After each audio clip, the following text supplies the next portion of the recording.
It feels like Hollywood has been trying to make Willy Wonka a thing again for years now, but they never seem to be able to capture the magic of the original, which is arguably the perfect movie. Now, I don't think that Wonka is anywhere near as iconic as the original film, but let's face it, not many movies are. But I do have to admit, I enjoyed this movie a lot more than I was expecting. Let's discuss. I watch so you don't have to.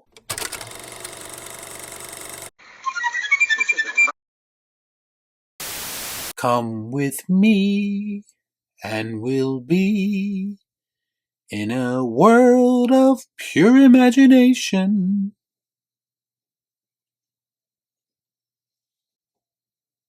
Wait, is the camera still on?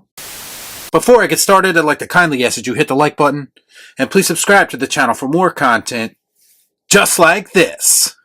Now, button, who's got the button? Armed with nothing but a hat full of dreams, young chocolatier Willy Wonka manages to change the world one delectable bite at a time. So I remember seeing the trailer for this film for the first time a while ago, and instantly thinking to myself, why does this exist? Why does Hollywood continue to try to capitalize on the legacy of this story? Now, it would be easy to assume, given modern Hollywood's recent track record, that when they decide to make a prequel to a classic film, they will most likely tarnish the legacy of that film in some way. Why are you the way that you are?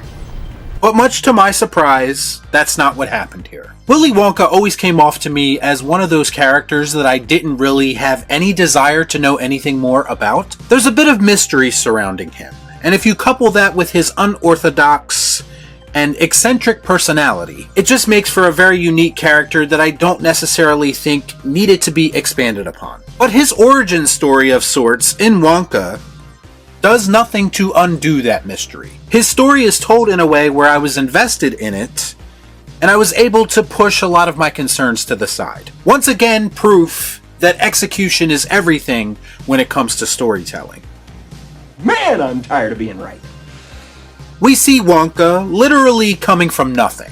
He's been a nomad of sorts, traveling the world and perfecting his craft of making chocolate. And eventually he returns home where he is forced to sleep on park benches. And this is all so he can realize his dream of sharing his chocolate with the world. There's this added wrinkle in the film with these brief flashbacks of him and his mother that show their relationship and show how she influenced his love of chocolate in the first place. It was just a very heartfelt and pure message, and I appreciated that. I'm in a glass case of emotion! And I think that's my biggest takeaway from this film.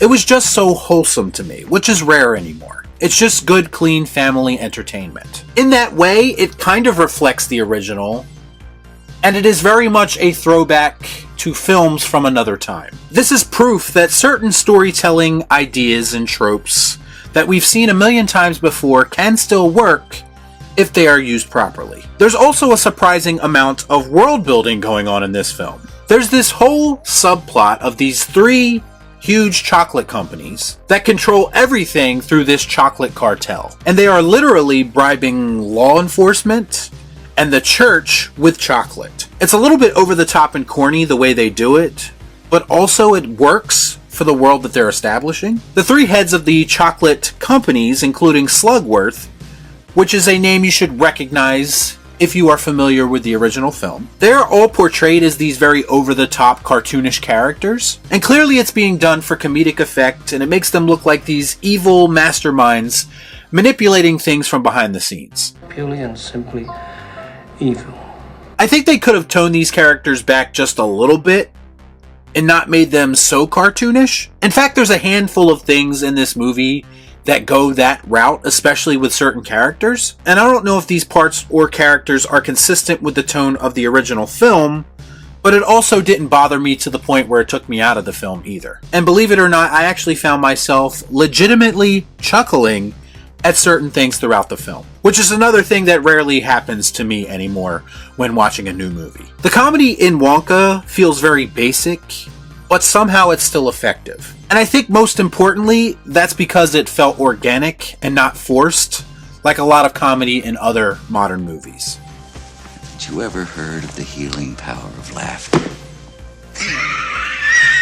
Another thing that this movie does well is it has a lot of references and callbacks to the original film. But again, it's not done in a clunky or forced kind of way. In fact, a lot of the references are subtle and handled very well, much to my surprise. There's a reference to the golden ticket in this film, which honestly tugged at the heartstrings a little bit, and I felt like it was a really cool way to call back to an important element of the original film, as it adds significance to the golden ticket concept. Imagine that. This movie actually adds something to the story that enhances the original film rather than take away from it. It is possible. I don't believe it!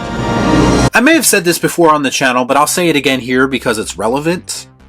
I'm not a big fan of musicals. In fact, the only two musicals I really acknowledge are the original Willy Wonka and The Wizard of Oz, both films that I grew up on. And while I will say none of the new songs in Wonka are anywhere near as memorable as the songs from the original, I still found them to be mostly enjoyable, which is saying a lot for someone like me. And when they do revisit one of the classic songs, it's done in such a perfect way. As for Timothée Chalamet as Wonka, listen, no one's ever going to fill the shoes of Gene Wilder. His status as the definitive Wonka is solidified at this point. So you get nothing. You lose. Good day, sir.